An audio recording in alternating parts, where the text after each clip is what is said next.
Welcome to the world-famous Pinewood Studios in Buckinghamshire. This is where the Carry On magic was created. Today, Shirley Eaton, the glamorous star of the very first Carry On, is returning to where this remarkable story began. Oh, I love Pinewood. I love Pinewood because it's my second home. And I'm really looking forward to it. Here we go. And there it is. Oh, gosh, what memories. You the manageress?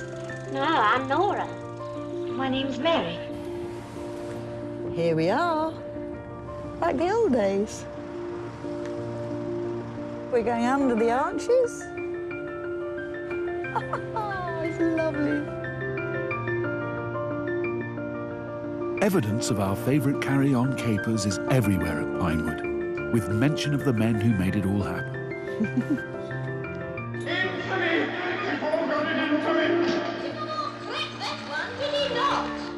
It's a lovely plaque of Peter Rogers celebrating him producing films since 1951.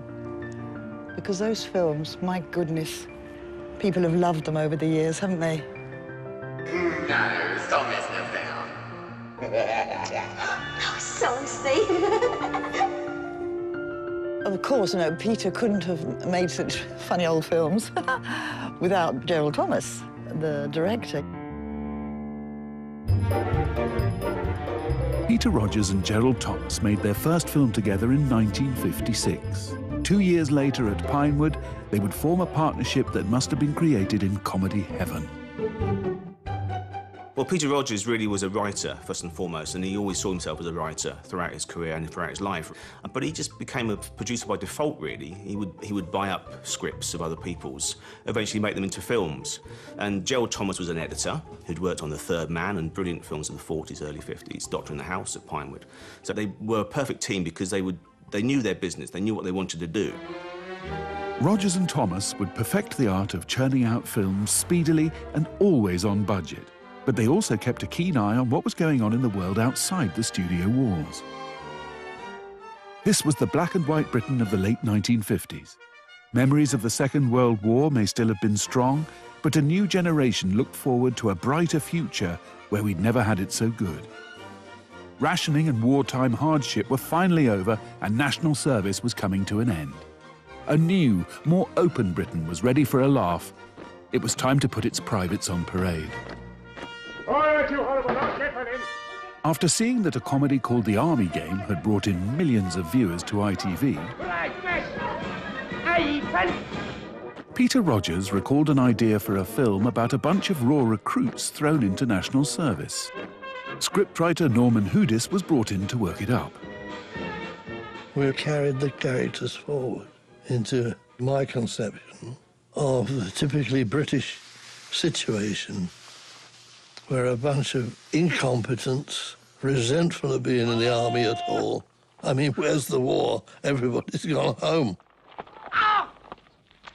Oh! So sorry. I was miles away. The title of the film would spring from a throwaway line. Carry on, Sergeant. By happy accident, a brand had been born. Rogers and Thomas looked to the stars of the small screen for their cast, with a lead role and opportunity knocking for TV personality and future game show host Bob Monkhouse. Did you see? What? Did you hear? What? Where? She called to me from a laundry van.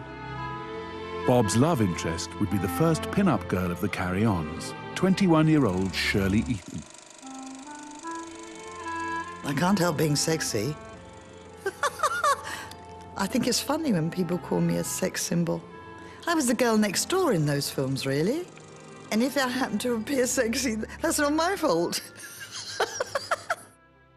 I'm Sam Grimshaw, and this is Corporal Coppin. Right?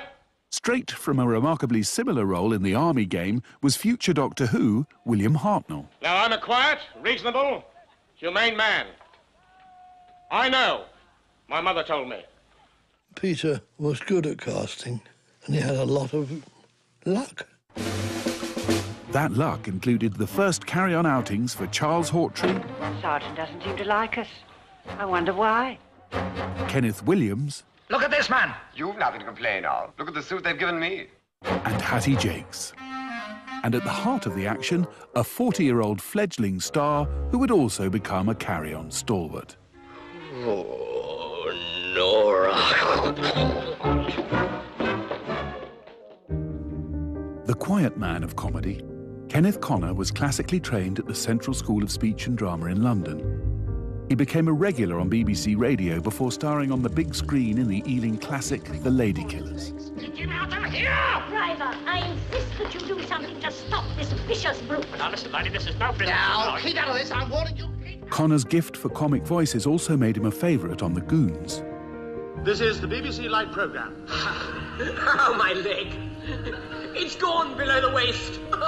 What's happened? Weren't you on the stage then? I've broken my right leg. Only one? Get back on the stage, you. Ken Connor was so clever. I'd worked with Ken on radio where he did dozens of voices. They only had to hire one person because he would play every voice that you've ever heard. He was quite brilliant.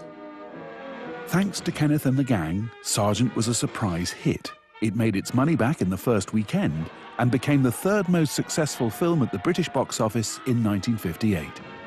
The groundwork was being laid for a comedy campaign that was destined to carry on and on.